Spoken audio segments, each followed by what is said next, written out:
Isang 65 years old na lola mula sa Laguna ang pinarangalan sa nakaraang Trilogy Run Asia Awards matapos pagharian ng 42-kilometer age group category. Kung sino siya, alamin sa ulat ni Bernadette Tinoy.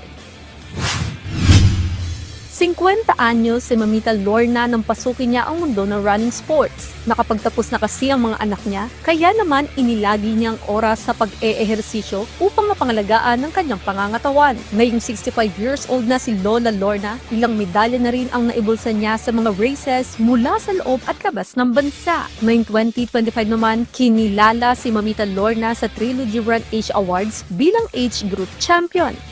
Lumaki ako sa probinsya. So, akyat baba sa bundok, siguro yun yung naging use ko. Ganon. Yung isang nagiging interest ko, ba't ako sumasali, nagko-kolekta ako ng medal. Now, for this year, yung edad ko ay 65, target ko na ang 365 medals.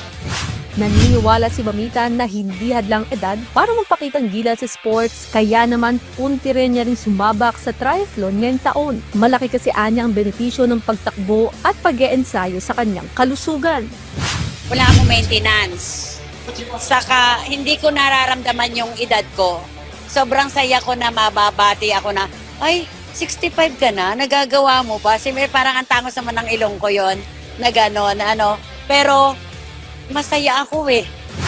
Bernadette Tinoy para sa Atletang Pilipino, para sa Bagong Pilipinas.